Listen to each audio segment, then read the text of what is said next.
శాసనసభ్యులు భద్రాచలం శాసనసభ్యులు తెల్ల వెంకట్రావు గారికి, పాయం వెంకటేశ్వర్ల గారికి, నాగరాజు గారికి, కోరం కనకయ్య గారికి, రాగమయ్య గారికి, ఆదినారాయణ గారికి, పొడే వీరయ్య గారికి, మరో శాసనసభ్యులు మిత్రులు కోనంనేని సాంబశివరావు గారికి, బలరాం నాయక్ గారికి, అట్లాగే వేం నరేందర్ రెడ్డి గారికి, వేదిక మీద ఉన్నటువంటి ఇతర మిత్రులకి, పెద్దలకి, ముఖ్యంగా ఈనాటి ఈ ప్రభుత్వ కార్యక్రమంలో భాగంగా ఇందిరమ్మ ఇళ్లకు సంబంధించి లబ్ధిదారులుగా ఇక్కడికి వచ్చేసినటువంటి లబ్ధిదారులందరికీ, పాత్రికేయ మిత్రులకి, వివిధ రాజకీయ పార్టీల నాయకులకి అందరికి కూడా ముందుగా నా హృదయపూర్వకమైనటువంటి నమస్కారాలు. నిజంగా ఈ రాష్ట్ర చరిత్రలో ప్రత్యేక రాష్ట్రం ఏర్పడిన తర్వాత సువర్ణాక్షరాలతో పేదవాళ్ళందరూ కూడా రాసుకొని గుర్తుంచుకోదగినటువంటి రోజు ఇది. సాక్షాత్తు భద్రాచలం శ్రీ సీతారామచంద్ర స్వామి వారి సన్నిధిలో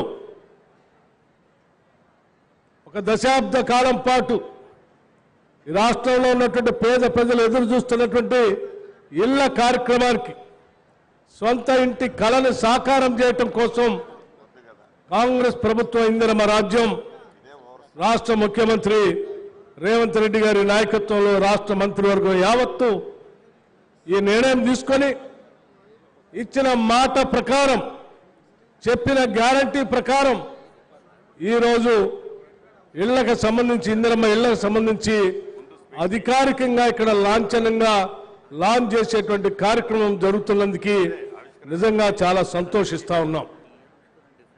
అంతేకాదు, ఆనాటి గత ప్రభుత్వాల హయాంలో కట్టినటువంటి ఇళ్లకు సంబంధించి కూడా ఆ ఇంటికి సంబంధించినటువంటి పత్రాలు పొందకుండా దశాబ్ద కాలం ఎదురు చూస్తున్నటువంటి లబ్ధిదారులకు కూడా ఆ పత్రాలు అందించే కార్యక్రమం కూడా ఈరోజు పెద్ద ఎత్తున తీసుకుంటున్నటువంటి సందర్భం. అందుకే మిత్రులారా, రాష్ట్ర వ్యాప్తంగా ఉన్నటువంటి ఇందిరమ్మ ఇళ్ల కోసం ఎదురు చూస్తున్నటువంటి పేద బలహీన వర్గాలందరికీ కూడా ఈరోజు భద్రాచల రామచంద్ర స్వామి సన్నిధి నుంచి ఒక మంచి శుభ కార్యక్రమం జరుగుతూ ఉంది. అందరికీ ఇళ్లు రాబోతున్నాయనేటువంటి ఆనందాన్ని సంతోషకరంగా ఇక్కడ సభా వేదిక నుంచి వ్యక్తపరుస్తూ ఉన్నాం.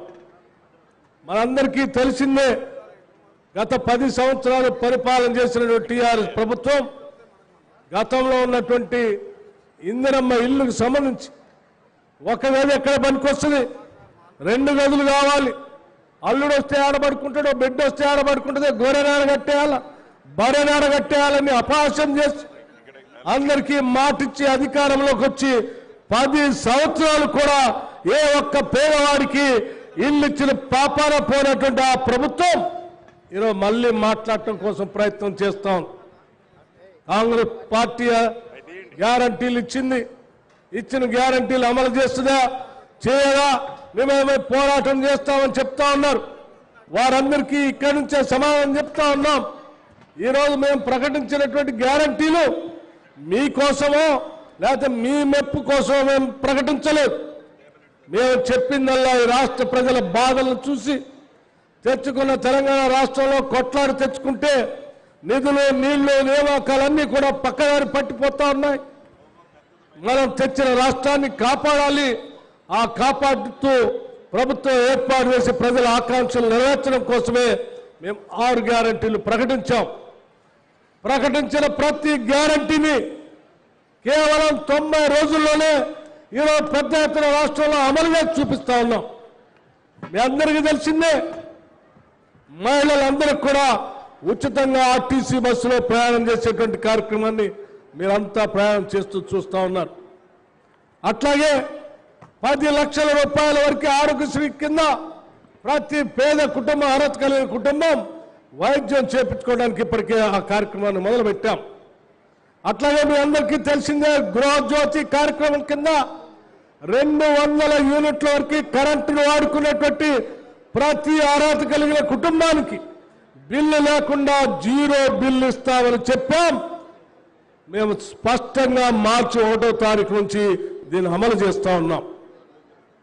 అట్లాగే 500 రూపాయలకే, కేవలం 500 రూపాయలకే గ్యాస్ సిలిండర్ ఇస్తామని చెప్పాం. మేము స్పష్టంగా దాన్ని అమలు చేస్తా ఉన్నాం. అదే స్థాయిలో ఈరోజు ఇక్కడి నుంచి ప్రతి శాసనసభ నియోజకవర్గానికి కనీసం 3,500 ఇళ్లకు తగ్గకుండా ఇందిరమ్మ ఇళ్లకి ప్రతి ఇంటికి 5 లక్షల రూపాయలు శాంక్షన్ చేస్తున్నటువంటి కార్యక్రమాన్ని ఇక్కడ నుంచి ప్రారంభిస్తా ఉన్నాం. ఈ రాష్ట్రంలో ఉన్నటువంటి లబ్ధిదారులందరూ కూడా దీన్ని పొందవచ్చని కూడా చెప్తా ఉన్నాం.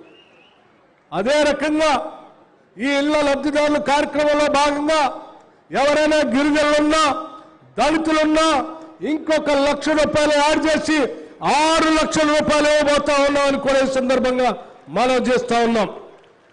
మిత్రులారా, ఒక్కసారి ఆలోచన చేయండి. మనం పెట్టుకున్నటువంటి బడ్జెట్లో అది కూడా ఓట్ ఆన్ అకౌంట్ బడ్జెట్ పెట్టుకున్నాం. ఇంకా పూర్తి స్థాయి బడ్జెట్ పెట్టుకోలేదు.